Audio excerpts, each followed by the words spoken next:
also want to say thanks to the Center of Sāmoan Studies for hosting me while I've been here. It's just been so gracious to give me a space to work out of when I'm not at the archives. And in addition, I want to say a special thanks to CSS for all the work that they've been doing, especially with archaeology and LiDAR. And I point that out now because I'm not really going to talk about that in this talk. But archaeology and ethnobotany, these are crucial if you want to study food history in Samoa, and the work that's been coming out of here recently.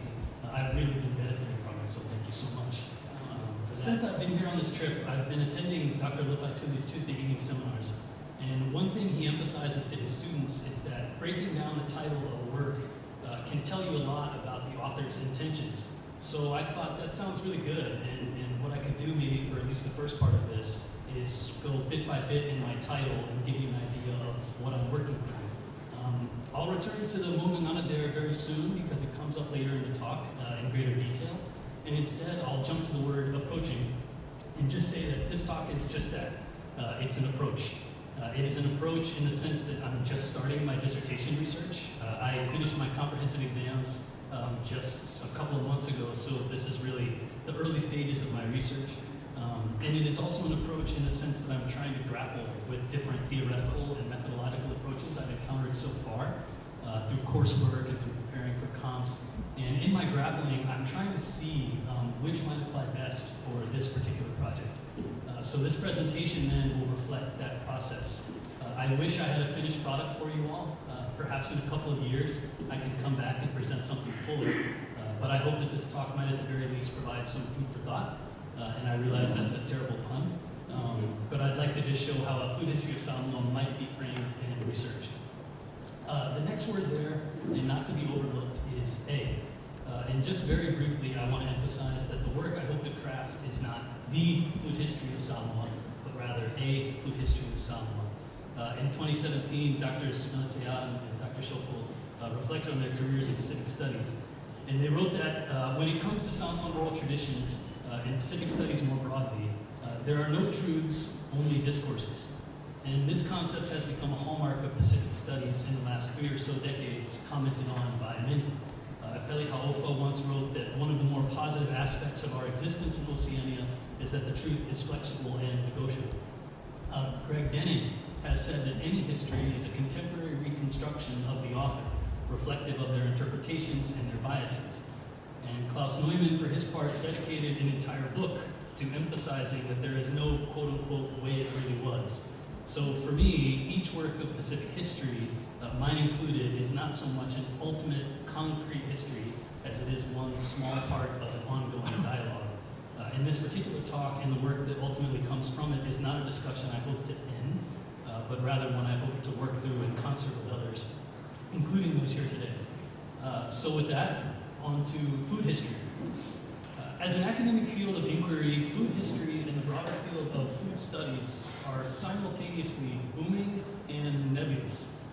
Booming in the sense that in the last 3 decades, and especially in the last 15 years, publications, research centers, conferences, journals, and societies for food studies and food history have proliferated across academia and throughout the world. Universities like NYU and the University of Adelaide now have graduate programs in food studies. Departments of ethnic studies, cultural studies, and global studies are rapidly incorporating food studies and food history into their programs. Academic societies like the Asia Pacific Food Studies Network, that's more Asia than Pacific, the Food Studies Research Network, and the Association for the Study of Food and Society bring together a wide array of scholars under the broad banner of food studies. In food history specifically, the Journal of Global Food History, first published in 2015, and the Oxford Handbook of Food History, published in 2012, have served as recent benchmarks of the field's presence and publication. And food history has also become popular history, as seen in the work of journalist turned historian Mark Kurlansky, including his bestsellers Cod, Salt, and Milk. However, despite this boom, a clue to the nebulous nature of the field, specifically that of food history, can be seen in a comment made on the Oxford Handbook's reverse cover. Though still an emergent field of study, enough scholarship about food and foodways has been published that an overview of the field is overdue. Not to be overly cynical, but this basically says to me, we have a lot of stuff, it's a little all over the place, let's rein it in. In addition, if you take a closer look at the authors of the handbook's chapters, you'll find scholars from anthropology, including archaeology, sociology, geography, theology, American studies, gastronomic sciences, nutrition, hospitality management, tourism management, and even culinary arts. So even chefs are writing food histories. And these are all very helpful food histories. I'm not trying to say that interdisciplinarity is a negative thing. To be clear, interdisciplinary approaches are very important in academic research. My approach is interdisciplinary. However, as a graduate student attempting to craft a food history and looking for something to build off of, the field is simply lacking in theoretic and methodological underpinnings. So it seems to me that what binds works of food history is little more than looking at food in the past.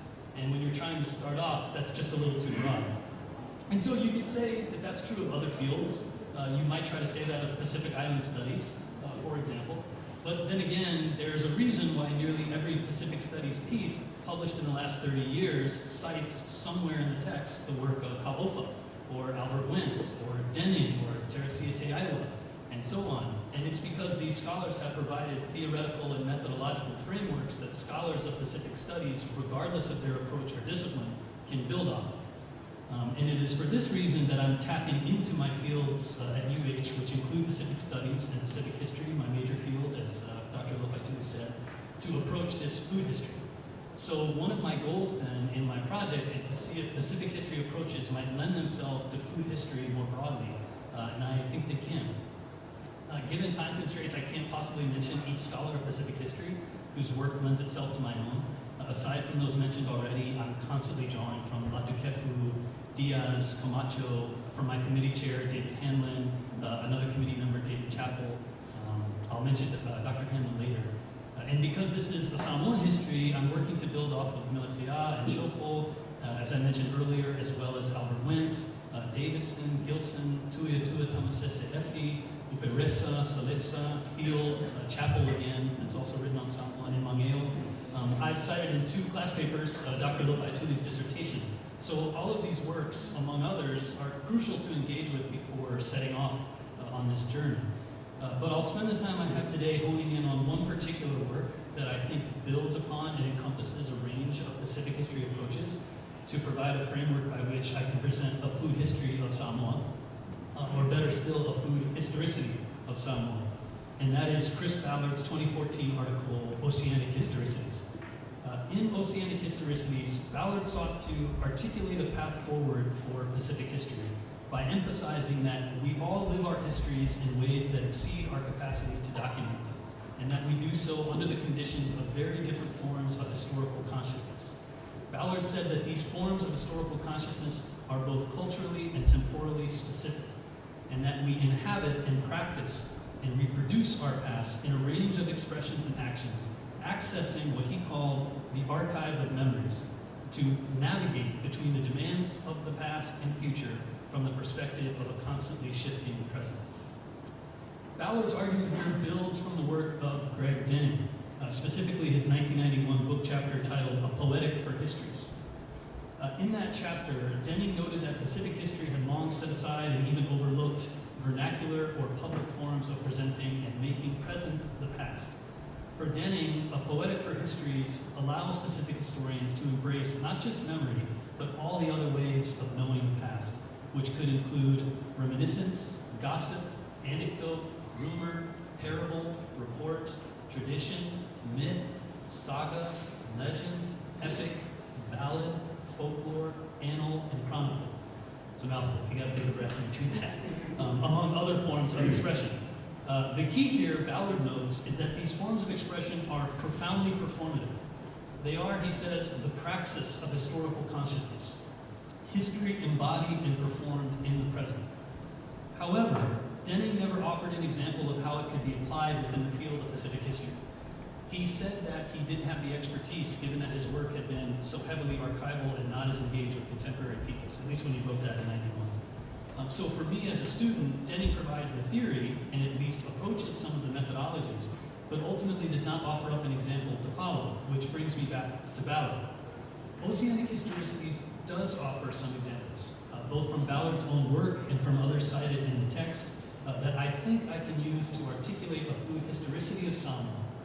And so for the remainder of this talk, I'll be weaving in and out foundational components of Ballard's argument with examples from my research so far, as well as my experiences and my thoughts to this point, in hopes of showing how an oceanic historicity approach can provide theoretical and methodological frameworks for food history, and more specifically for a food history of Sāmoa. So finally, keeping with the piece by piece of the title, on to Sāmoa. As I said earlier, I've been sitting in on Dr. Lofaituli's seminars, and during the first one, I was telling the students about my research, and someone responded to me, oh, food is everything in Sāmoa. And that's a big, broad statement, right? But if you spent any time in Sāmoa at all, you know exactly what she means, and you know that it's true, that food is everything in Samoa. So how do we specify and support that within an academic framework? And I think it makes sense to begin, as many Samoan histories begin, Iasoanua. So I'm a Samoan language learner. As you can probably tell, I'm not so good at Samoan. I still have a lot of language to learn. But I've been taught that Asoanua is a temporal marker. My professors have told me it roughly translates as ancient days or ancestral days. However, Asoanua, I think, can also serve as a way of articulating what Denning called deep time. In the same way that Apele Ha'ofa said that Oceania can be a term that is both topographical and topological, I think Asoanua can have a flexibility that makes it both temporal in one context and temporological in the other, meaning that it's not just a time, but it's also a framework by which you can think about continuity across time. And as such, it can serve as a theoretic framework, a Samoa specific vehicle for accessing a more tailored, albeit expanded version of Denning's deep time. In explaining deep time, David Hanlon said that to know deep time requires an entrance into the ways indigenous people knew themselves and understood their world. And that accessing deep time means moving beyond strictly empirical studies to wonder imaginatively and marvel responsibly. And this is, of course, something Samoans have recognized since Asoanua, the temporal Asoanua, and its specific history, the field that has been working to catch up and incorporate these concepts within its own discipline. And so I'm hoping to position Asoanua as a temporal marker, a past or pasts, and a temporological theoretical framework that embraces the past made present through various forms of expression, and specifically through forms enveloped within the Samoa as a means of supporting with evidence that statement that food is everything in Samoa. One of these forms is orality. Ballard emphasizes the role of orality in facilitating the communication of historicities, in large part because in Oceania, he says, oral traditions remain the most significant and widespread means of communicating the past. Recognizing this fact is nothing new. Ballard's not the first, I'm certainly not the first. All of the authors I've mentioned have recognized this fact in one way, shape, or form, as have Samoans since Asoanua. But it would be fairly new to do so within the field of food history, from my reading. So by taking a historicity approach and beginning with an analysis on the role of food within oral traditions, and the role of these oral traditions in linking the past and present within the temporological Asoanua, it begins to become clear how and why food is everything in Samoa. I obviously don't need to teach this audience about various forms of oral traditions in Samoa, quite the contrary. But I do wish to just emphasize that my work will likely center on Tana, Whangongo, Pese, Monanana, Alanaopu, and even, I think, Ngao, or village nicknames, given the ways in which they use food and food imagery to accomplish two overarching goals, as I see it. First, to record and propagate knowledge of the past, and second, to record and propagate values of the Samoa. So speaking again to historicities, these forms of orality are examples of the past made present, a part of the temporological Asoanua framework I'm trying to articulate here, in that they document the past and allow the past to be evoked and invoked in the present. So for the sake of time, I just want to focus on three of these forms in two sections. First, Whangongo, and second, Monanana and Alanaopu. Richard Moyle's book, Whangongo, contains selections from his ethnomusicological fieldwork during the late 1960s, in which he recorded roughly 200 Whangongo. Though not every Whangongo begins with Iasoanui Samoa, because more often than not, Moyle found that they begin with something like Lau whangongo o lau whangongo ia X ma Y, or oiwinga li'i. Moyle said that each whangongo is attributed to that indefinable period favored by myths. So it is safe to say then that whangongo are set i Aswanamua in the temporal sense, and that because whangongo are communicated in the present, evoking this indefinable Aswanamua in the here and now, they can then be envelopes in the temporological Aswanamua. But most importantly, for the argument that connects orality, the past, the Sāmoa, and food, is Moyle's statement on the significance of whangongo. He says that whangongo used thematic dichotomies to highlight the contrast and conflict between culturally acceptable and unacceptable behavior, dealing directly with the repercussions arising from such behavior, and often concluding with a positive reassertion of acceptable values in the form of punishment of one or multiple of the whangongo's characters. So according to Moyle, these values include restraining from jealousy, respecting one's parents, respecting one's siblings, and sharing, sometimes specifically sharing food. In fact, food is often integral in the whangongo's broader message on principles and behaviors, as in share your food, provide food to your kin, etc. And even when the broader messages of a whangongo are not food-centered, food often has a prominent place in a whangongo's plot. So if whangongo communicate foundational principles of Sāmoa, and food is central to the plot of many whangongo, and sometimes even specific to the moral of a whangongo, then maybe we can say that food must also be central to the principles and values of the Sāmoa. This then gets us closer to supporting that statement that food is everything in Sāmoa. And moreover, the same argument might be made for other forms of orality, and I'm thinking of tala, because oftentimes in tala, you see food is central to the plot, and sometimes part of the moral. Take as well Mūnganana and Alangu'u as a second and third example. Both are rich sources for exploring the Samoan historicity because these proverbial expressions can be heard in Māʻona, Whetariaki, Whawhiroaki, Tānoa, or even just in everyday speech. And because in many cases, especially with the Alangu'u, they actually record the past, they speak to a broader tala.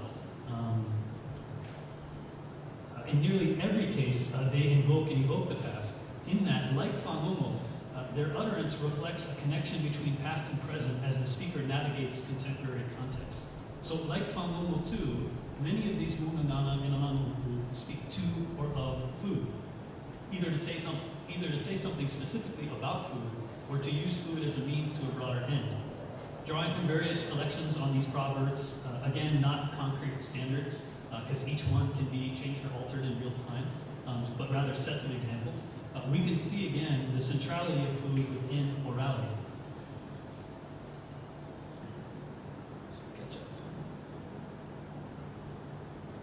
So, esubili anu paati, e mu mata o le tama I lona tua whawhine, ai lava le tangata I le mama lona tua. And lastly, and I said I would return to it, e tuai tate Māʻona ai. These Māʻona use food imagery to illustrate a broader point.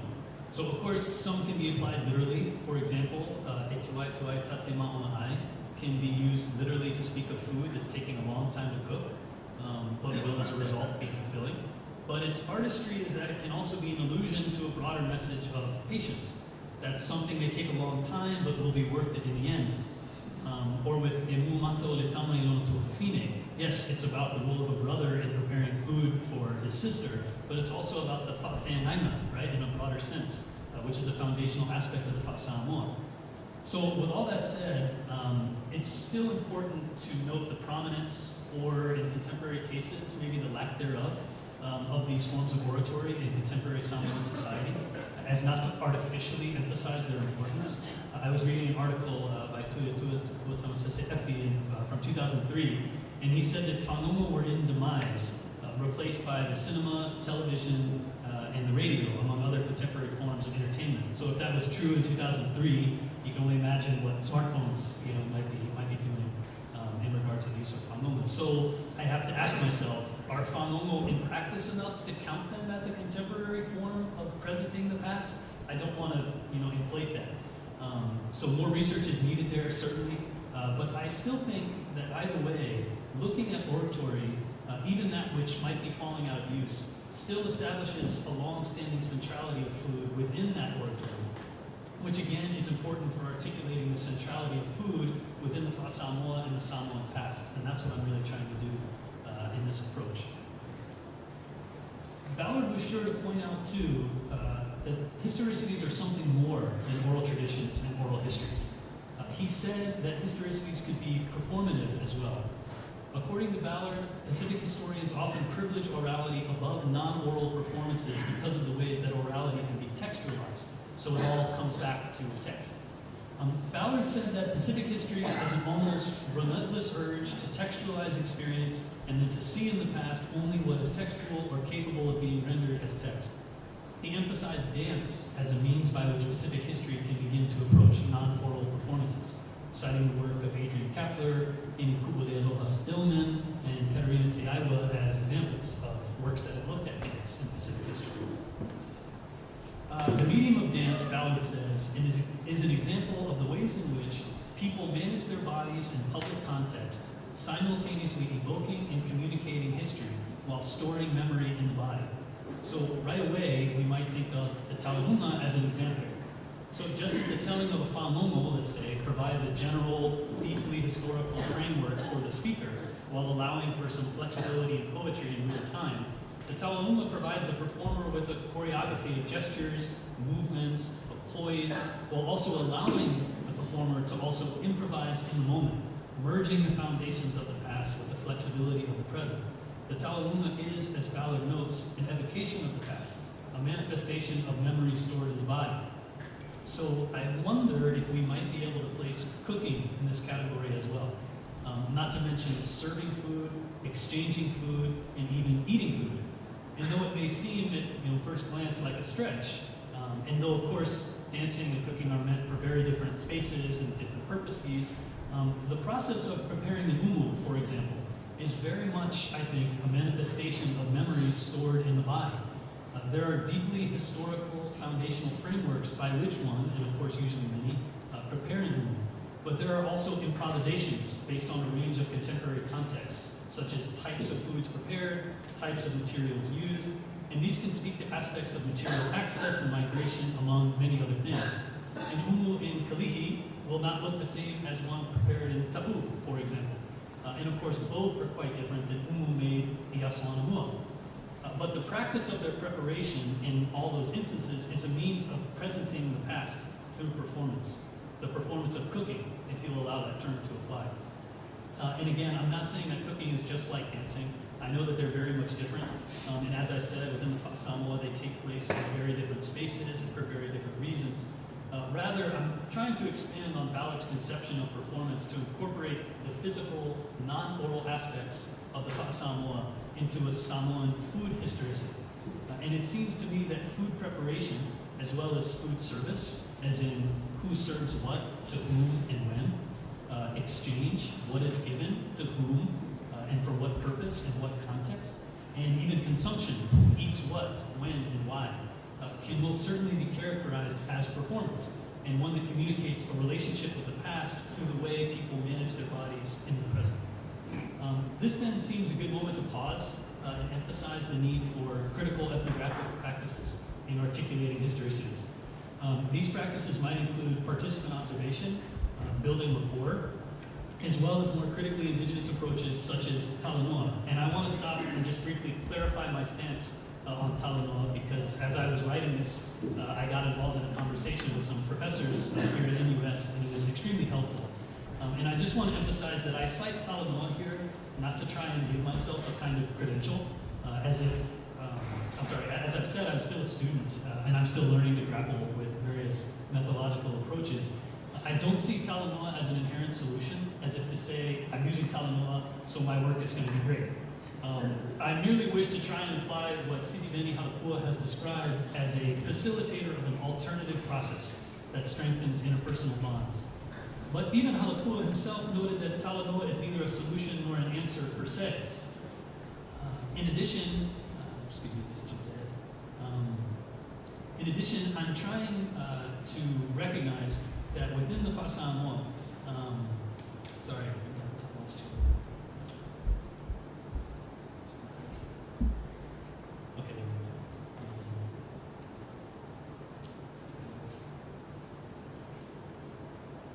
If I can remember, I'll try and get back to where I was. I think I just deleted something. Okay, here we go. Here I am. Sorry. I've been trying to recognize that in the Samoan context, Talanoa is highly nuanced. I've learned from experience that Talanoa with Matai are extremely different than Talanoa with Whaiwhiao, which are extremely different than Talanoa with members of an Aumanga, which are extremely different than Talanoa within an Awabima. And so I want to try and recognize that. And there's also going to be nuances in Talanoa that I participate in or observe due to the fact of my background. I'm Panami, I'm a man. As you can tell time and again, I'm not fluent in Samoan. That's a huge factor. So all of these are going to affect the access I have or don't have, the knowledge that's shared or not shared. So I just wanted to emphasize that because I don't want anyone to hear me evoke Talanoa and think that I'm using this, so I've got it and it's all going to be great. Talanoa is not a wholesale solution. It's not a catchphrase. It's not easy to understand and work with. It's complicated. I'm going to have to keep working through it and hopefully with more conversations like the one I had the other day. But I do think it's critical to include within critical ethnographic approaches because it allows one to articulate a historicity along the lines of what Ballard laid out. But so getting back to this idea of cooking as performance and the role of critical ethnographic and indigenous research methodologies in articulating that point, I'd like to give an example of my experiences from this particular trip that I've been on. Mostly I've been doing archival research, but I've been staying at a hostel just behind campus. And the family that owns the hostel also owns a grocery store here in town. And each Sunday they prepare to'omani foods for their customers. Customers, they told me, either don't have the time or the land, or in some cases the know-how to prepare an umu. And so this grocery store, I think, serves a pivotal role for these communities who want to eat these foods, but for whatever reason don't prepare them themselves. I was fortunate enough to spend time with them as they prepared the food. Here you can see their umukuka setup. And from purchasing the foods to serving them over a period of about 36 hours or so, I learned that despite so much difference, so much innovation and introduction of foodstuffs, of tools used, of cooking and preparing methodologies, the whole process was, at least as I interpret it, a food performance that linked past and present. Again, so much is changing, but so much is enduring at the same time. As Ballard said, oceanic historicities are about the ways in which people navigate between the demands of past and future from the perspective of a constantly shifting present. The present is always shifting, and that's true for the owners of this store. It's true for their employees and their customers. Access, economics, materials, lifestyles, they're all shifting. And yet on Sunday, people want to'onai food. And there's a history there. There's a food history there, a food historicity. So this performance, I think, is the past evoked and invoked, expressed and made present through this more contemporary form of an umu. And so I hope to keep engaging with and learning from various kinds of Samoan food performance to see how they reflect these links and navigations in addition to my archival research. In addition to orality and performance, we might look at the sensory. Ballard says that oceanic historicities privilege the sensory, arguing that a sense of smell attends historical events. He cites the work of Christina Torin, who described at length the smells associated with ancestors and the flowers worn for particular ceremonies in Fiji. He cites too the work of Vince Diaz, who has called for an olfactory history of Oceania in an article that paid homage to how Ofa's satire Kisses in the Netherlands. Diaz's article sought, as Ballard's did, to augment, if not challenge, Pacific history's canonical methods, which he called heavily reliant on literacy and visuality and on other commonplace rhetorical and aesthetic conventions. Diaz saw smell as a gateway to the past, using smell to trigger memories. Certainly smell is involved in cooking and eating, or even just the smell of a fruit or a vegetable during cultivation. These are all olfactory avenues that I think could and should be included in a Samoan food historicity. But I want to focus today in my last overarching section here on taste. So certainly if smell triggers memories, if smell attends historical events, so too can taste. Borrowing again from the example of the grocery store umu, I think shoppers purchase that to'onai food not only because it tastes good, but also because its taste is transportive. Tasting takes you places, and oftentimes this place is our past. I think continuing to employ critical ethnographic approaches can begin to pull back the layers on the links between past, taste, and present. But taste also plays a significant role in the ethnicization of food, or the ways in which foodstuffs are absorbed into an existing ethnic food group, so-called. Food ethnicization has been discussed in food studies, mostly within food anthropology, but oftentimes these studies focus less on the role of taste and more on issues of material access, nutrition, and ritual. So for example, a 2012 article in the journal Appetite explored the ways in which tacos, a staple of ancestral Mexican food, have become an important food in Sweden. And the authors argued that traditional Swedish food is energy-rich and cheap. And so materials for making tacos are easily absorbed into pre-existing food expectations connected with price and nutritional value, as well as pre-existing food rituals such as Friday family dinners. It is an interesting study, but I think it would be aided by an exploration of whether or not tacos also mesh with flavors ancestrally familiar to Swedes or favored by Swedes. Perhaps they do, perhaps they don't. It's not my field. But positioning taste within food ethnicization studies, especially with a focus on ancestral palates, could provide an additional avenue for food history and Pacific history as well. So a starting point for taste in Samoa's food historicity, I think, might be with lolo and lololo, both of which are often translated as rich, fatty, or a bit of both. From my understanding through discussions with my Samoan language professors at UH, lololo's connections to taste of richness can be linked with coconut cream, given that vailolo is an honorific term for new. Though it is difficult to know whether or not this connection with new and coconut cream is the genesis of lolo's connotation as a rich, fatty taste, or whether lolo was used separately and earlier than its connections with new. I think that would be a great study for a historical linguist, and one that would be very helpful for me. But even without it, we can still see that lolo has long been a prominent taste for the ancestral Samoan palate. In looking at early ethnological works, it is clear that lolo and lololo are deeply rooted tastes. Kramer noted that the lolo foods were often highly sought after and enjoyed. He cites piasua and lalafutu as being prized specifically for their lololo flavor. Drawing from archival research, it is also easy to see that lololo never goes away, but it does change, absorbing introduced foods into its terminology. So in the research I've conducted thus far, which is again mostly archival, lololo and lolo arise time and again in newspapers, magazines, and personal correspondence, especially in reference to pisupo and pobimasima, among other foods. Pisupo in particular was even advertised as lololo tere by Helleby's Meat Company beginning in at least the 1950s. I don't know if it's very clear to see, but you can see they're advertising it as pisupo lolo tere.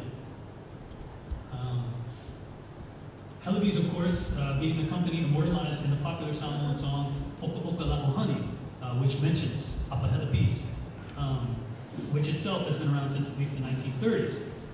In the archives of American Samoa, where I was before I landed here, I found a series of correspondence from 1979 between Fofo Sunia, American Samoa delegate to U.S. Congress, Hawaii Senator Daniel K. Inouye, and Mike Newell, owner of a pisupo and pobimasima processing plant in American Samoa. And even there, lololo comes up. Fofo was trying to lobby Inouye for help in altering some import restrictions on American Samoa to the U.S. so that the territory could process its own pisupo and pobimasima and ship it to Samoan communities in the States. And in one letter, Fofo said to Newell, I've been talking with Inouye, and I think things are going to work out well for us because he agrees, as we do, that pisupo should be lololo.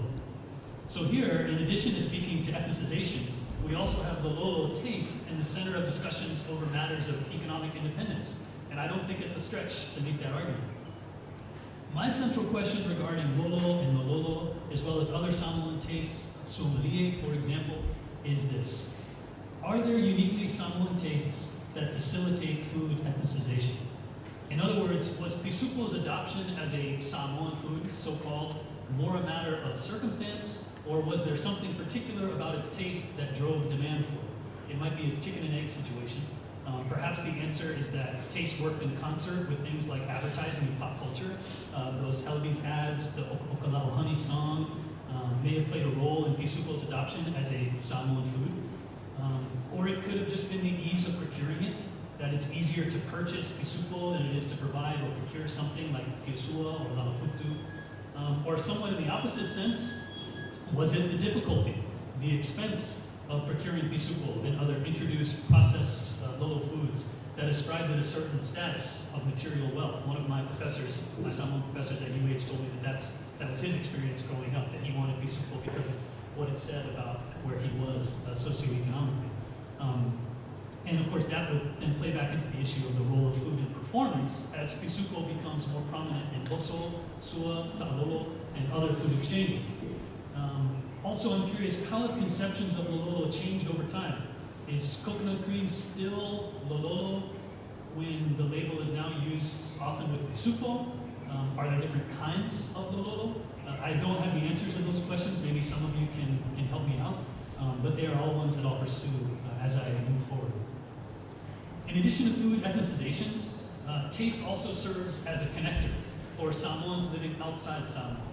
I was speaking with a Samoan friend from New Zealand just yesterday, so this is a very recent ad to the paper, telling him about what I'm going to present on, and he said to me that for many Samoans living in New Zealand, food is the most immediate connection they have with the islands. And I think this immediate connection experienced via taste is worth further consideration, especially as it relates to a sense of self, to identity, to one's relationship with the Samoa when living outside of Samoa. This particular angle gets closer to the argument Diaz posited about smell conjuring memory. It allows one to explore the role taste can play in driving the exportation and importation of foods between Samoa and communities in the broader Samoan world over time. It seems that there are quite a good deal of New Zealand foods in Samoa, in Samoan grocery stores. And at least in the grocery stores that I visited in Auckland, especially South Auckland, there are quite a few Samoan foods in New Zealand grocery stores. So what role does taste play in these exchanges? Exchanges which might be as much about taste as they are about economics. But before concluding, I wish to briefly go over some aspects of Samoa's food history that I haven't included here, simply because I wanted to focus on this historicity approach, but that I ultimately hope to include in my dissertation, and that I think can fit within a historicity approach depending on how they're framed. Food and gender have a deep connection in Samoa's past and present. I'm thinking now specifically of the connection between food preparation and gender roles, but of course there are other gender implications within Samoa's food history. As just one example, Latu Latai's recent work on spatiality and the role of missionization in establishing new spaces of domesticity has connections with food, given the ways in which food spaces shift along with shifting gender expectations. So specifically in regard to women, Latai shows that missionary wives sought to teach Samoan women and girls European methods of cooking and baking, and in the process maneuvered women and girls into indoor cooking spaces. Food and migration are also connected in Samoa's food history. This can be explored through an analysis of a dish, if you want. Take sapasui, for example. As seen in Nancy Tong's work on Chinese laborers in Samoa, migrants from Cantonese communities in southeastern China, in modern-day Guangzhou and Hong Kong, brought their food cultures to Samoa. According to Tong, it was Chinese merchants catering to the tastes of these laborers that first brought saifun, also called fincit in Mandarin, and long rice in English, into Samoa, which of course is a staple ingredient in the very Samoan dish of sapasui. Furthermore, Dr. Melisea has worked on Melanesian laborers in Samoa and has talked about how food played a role in generating migration, Melanesian laborers feeling that they would have more consistent food supplies and familiar foods when they arrived in Samoa, and also helping Melanesian laborers ingratiate themselves with Samoan families because of the regular food supply that they would receive. Food and resistance, believe it or not, are also connected in Samoa's past. One of the chapters I've already started writing looks at fa'amafu, also called brew or home brew. It is clear to me already that fa'amafu, or alcohol made at home by Samoans during a period of strict prohibition, represents at the very least an example of what James C. Scott has called everyday resistance, and at most a form of outright protest along the lines of those explored by Hempinstall and Rutherford, though I'm still trying to decide which kind of resistance or protest is it.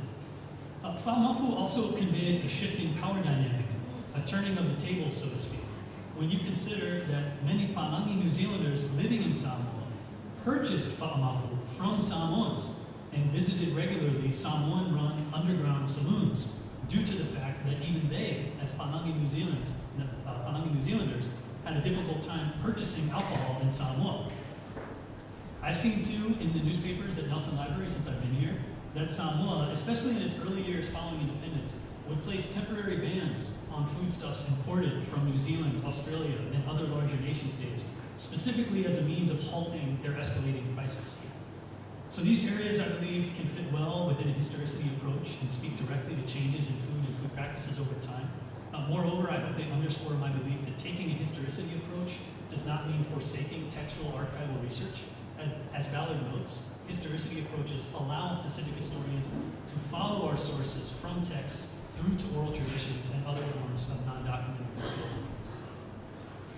So in closing, Ballard says that a historicity approach means opening ourselves to questions about how Pacific communities and individuals think about, talk about, and enact their lives as historical beings, and by reflecting on the extent to which we, as professional historians, do precisely the same thing, albeit under different terms. As I see it, food is a medium for exploring how Samoans enact their lives as historical beings through orality, through performance, and through the sensory. In concert with archival research and critical ethnographic engagement, and couched within the temporological Sāmoan rule framework that I'm trying to work with, a historicity approach can, I hope, present a more holistic work of history that articulates links between past and present, that emphasize continuity and change, telling us about the ways in which people navigate between the demands of past and future from the perspective of a constantly shifting present. In so doing, we might get closer to specifying and supporting the truism that food is everything in Samoa. I hope too that this approach, grounded in Pacific history, might lend itself to providing a framework by which food historians can approach other regions and periods. And as you can probably tell, I have a lot of work left to do. Right now, my focus is far too broad. I have to narrow things down. I'm also working through, as I said, several moving parts of theory and method. So I have a long road ahead of me. But as they say, Tuai, tate Māʻona ai. And so with that, I'll finish as I'm supposed to finish in my Samoan class.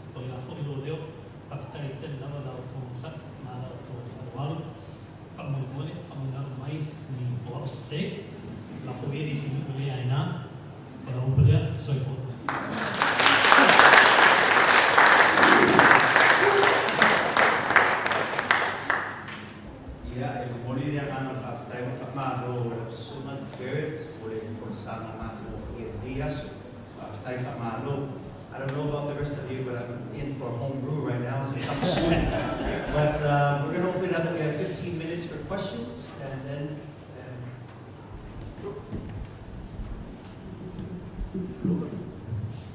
Thank you very much for that. That was great. You've given me an idea for a paper that I have never written. Has been sort of lurking in the back of my mind since the 1970s. What I was thinking about was that if Samoa food is masculine, men grow it, men cook it, all the special foods were total male production, blah, blah. And in Western culture, food is feminine.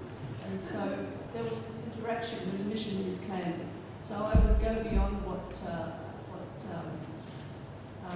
Natai was saying, is that it was actually missionaries were trying to feminize Samoan food, which they have achieved with partial success, because they introduced the concept of wifeliness and the role of the wife to be the whalitua in the house at the back where the food is, and so on and so forth. So I think there's a whole bit of thinking to be done there that I'm certainly going to do, and I hope you do.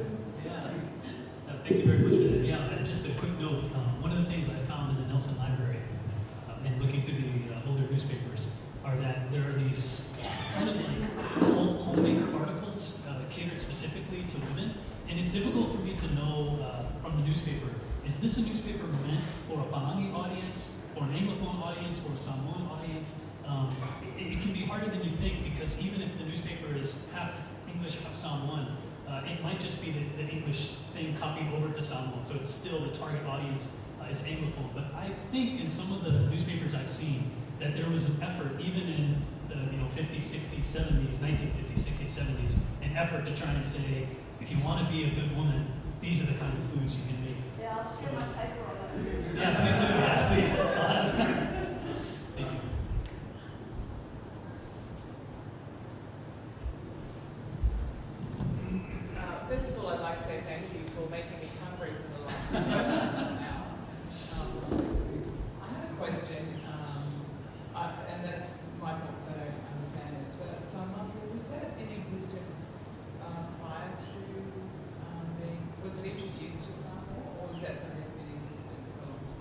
So it's introduced because it involves ingredients that are introduced.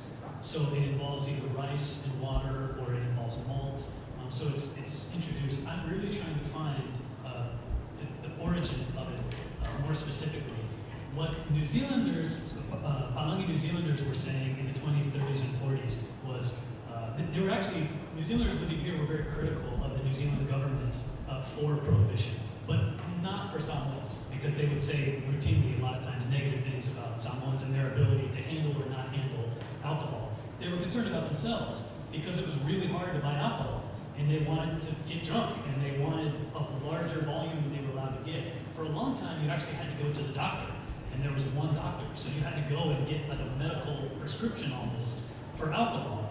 So anyway, what they would say is this was never a problem under the Germans, because the Germans didn't prohibit alcohol, and so wha'amafu and the overuse of alcohol amongst both Palangi and Samoans was not a problem. So I'm wondering, did wa'amafu really start in the late 19-teens, 1920s, or was it around before? But certainly the wa'amafu I'm talking about had to be introduced because the ingredients are introduced. Yeah, thank you. Thanks for the question.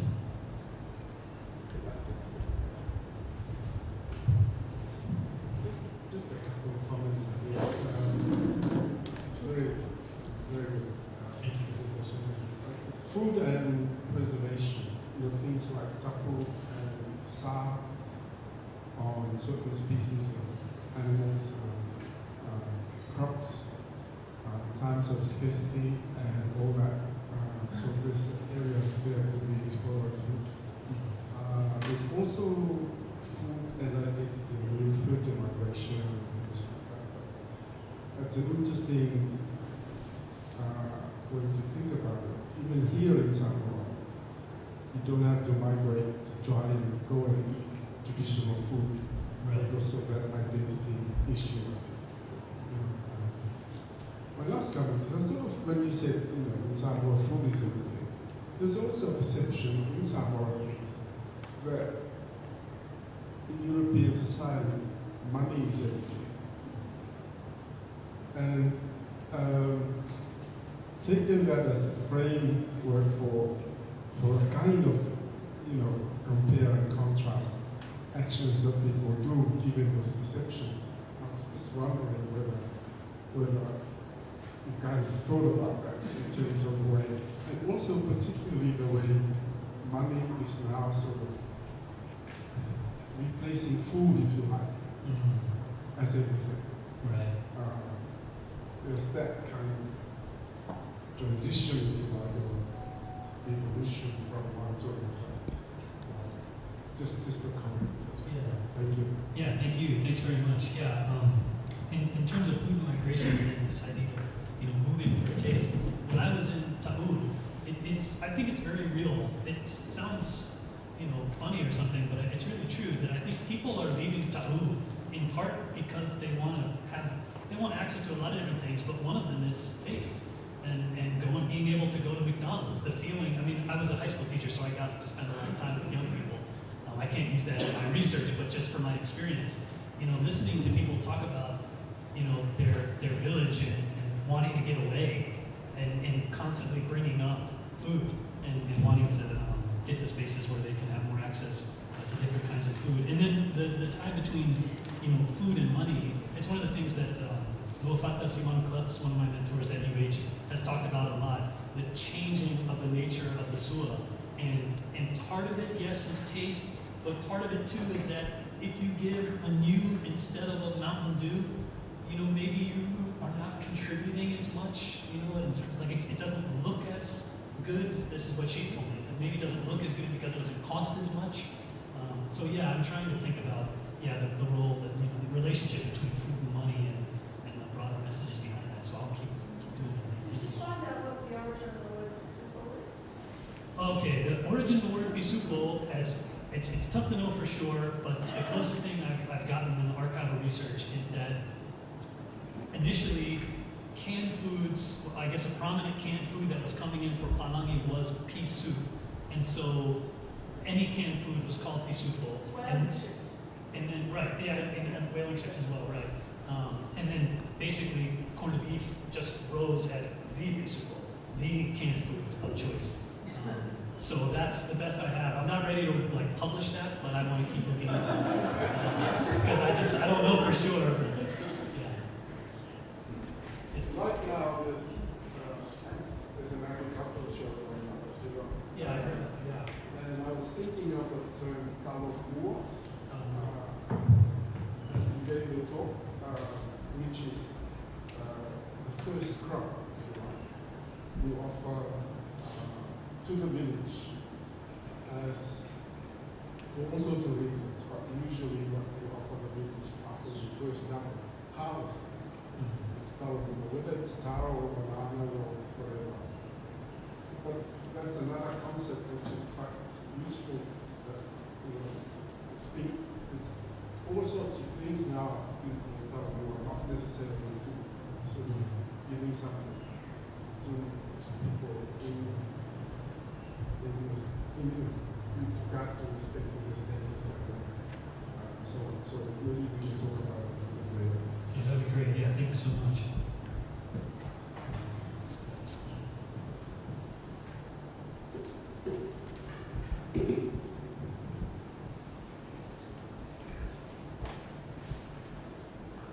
So before we do end, I just have one question for you, Gary. Since you're studying Samoan food, what's your favorite Samoan food?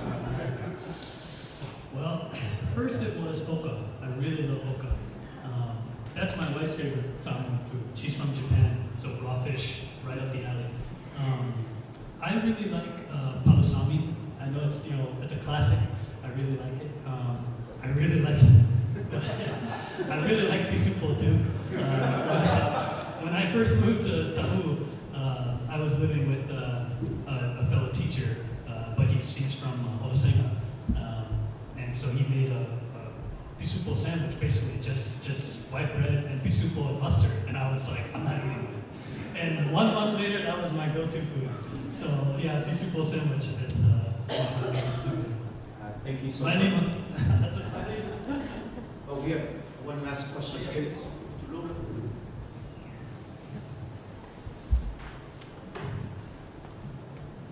Thank you for your great presentation. I caught one of the statement. You said women are going from outside to indoors in kitchen to cook, and I would totally agree to that because I'm coming from Fiji. I also have a history in Fiji, so my ancestors and my parents used to tell me that the cooking style and methods has been totally changed since in Fiji, the Fijians and the Indian society, people, they mostly used to cook outside, and the loho, which we refer to umu here, used to be cooked outside. It's still been practiced, but it has been becoming rare. And then in our Indian society, the curry, our parents used to use firewood, and they used to always tell us that it is totally different to cook in firewood rather than in gas. Yeah. And then the taste and aroma is really different from traditional foods. And we are just now moving to gas. I don't know what's change about thing.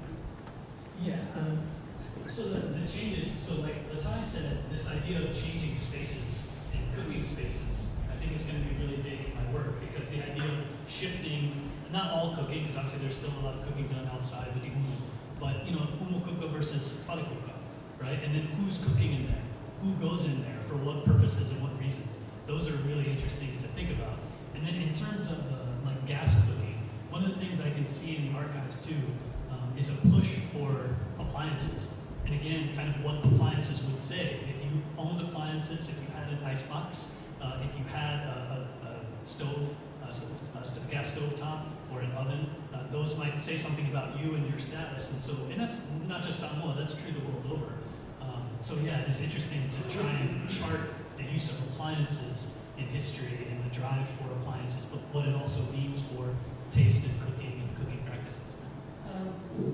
I've also been a school teacher in Fiji, just recent one of the experience, but I've seen many of our Fijian and Indian students and maybe other students are bringing processed foods, and we hardly see any roti or any cassava or any dal in any of the food plates of our students. And back in our days when we were schooling, and that was used to be very common. So you can see how it's changed.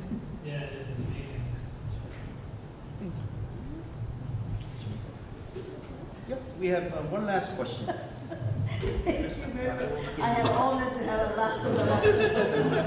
I really enjoy your very theoretical talk. I mean, the presentation that I kind of missed, and then I can tell you what came out from that comps, right? Congratulations on completion of the comps. My question is about the statement one of your students made, food is everything in Samoa. Yeah, it's really true. People love to talk about the food. When I was in Samoa, I was listening to this radio, like evening radio show. They talk about what they cook. So everybody called to the radio station what they cook. And everybody cooks chop suey, chop suey, chop suey. So what's about this radio program is everybody cooks chop suey. But they love this show. So I'm wondering if you can include that passion of talking about the food, what you cook. And then everybody comes to anybody's home, they ask, what are you cooking? What's your food you ate last night? That's all about what you're really passionate about. That's something I want to hear more from your research. Okay. And then that kind of passion is always there in Samoa, or it's like a more recent movement. And then talking about food is everything is, in other words, it takes time to cook in Samoa. Of course, ulu takes time, but even with those like new technologies and everything coming from different culture, it takes time cooking in Samoa, especially like we have to keep them more like that. It takes time. It takes time. So probably that's another way of saying that food is everything in Samoa. Not only the cost-wise, but it takes time, real time. Thank you.